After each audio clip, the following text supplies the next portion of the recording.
তুরস্কের ইস্তাম্বুল শহরের এরটেন কোনাক হোটেল, এই হোটেলের দোতলায় আমরা উঠেছি।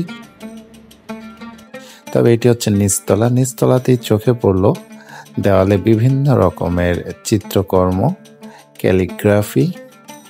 হোটেলটা কিছুটা অ্যানশিয়েন্ট অর্থাৎ প্রাচীন টাইপের, হয়তোবা তাদের কিছুটা কালচারের সাথে সামঞ্জস্য রেখে হোটেলটা অনেকটা পুরনো ধাঁচের। তো দেখুন নিচের ওয়ালে কেমন সব দৃশ্য তারা টাঙিয়ে রেখেছে, এগুলোর হয়তো একটা গল্প রয়েছে। এখানে দেখতে পাচ্ছি একটি মসজিদের সুন্দর ছবি আঁকানো।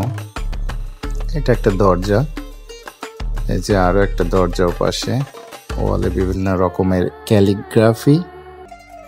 তো দেখি এবার দোতলায় উঠি। আমার তলায়, দোতলায় ওঠার আগে নিচতলাটা আরো একবার দেখিয়ে নিই।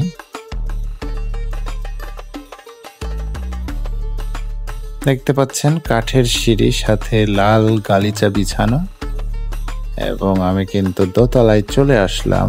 এই তলাতেই আমার রুম। এই যে এই তলার চিত্র, খুবই ছোট্ট ছিমছাম, এবং এই তলাটা কিন্তু আগের তলার চেয়ে অনেকটাই আধুনিক এবং আরো বেশি সুন্দর মনে হচ্ছে। এই যে বাম দিকে, এটা আমার রুম 201। রুমে ঢোকার আগে আপনাদেরকে একটু দেখিয়ে নিই আশেপাশে কি আছে দোতলায়। এই তলার ওয়ালটাও বিভিন্ন রকম জিনিস দিয়ে সাজানো। এটা কিন্তু কনভেনশনাল হোটেলের মতো না, যে জিনিসটা আমার ভালো লাগলো। তুরস্কে এসে, ইস্তাম্বুল শহরে এসে এই হোটেলে যেন কিছুটা অটোম্যান আমলের ফিলিং পাচ্ছি। তো চলুন আমরা এখন রুমে ঢুকবো, দেখবো রুমের ভেতরটা কেমন। রুমের ভিতরে ছোট্ট ম্যাট পাড়া,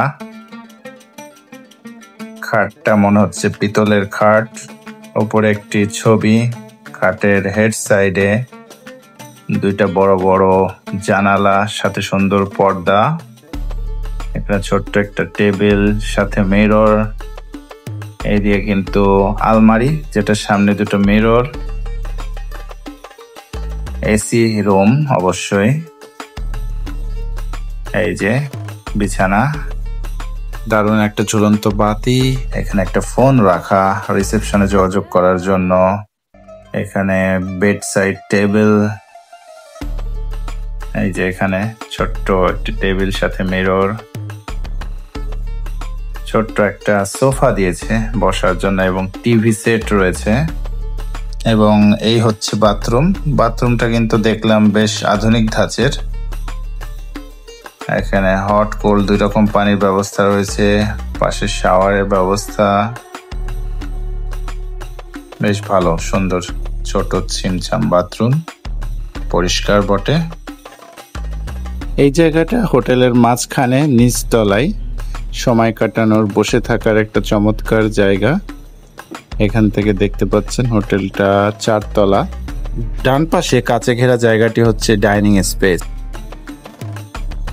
তো এই ছিল আমাদের ইস্তাম্বুল শহরের হোটেল। ধন্যবাদ সবাইকে।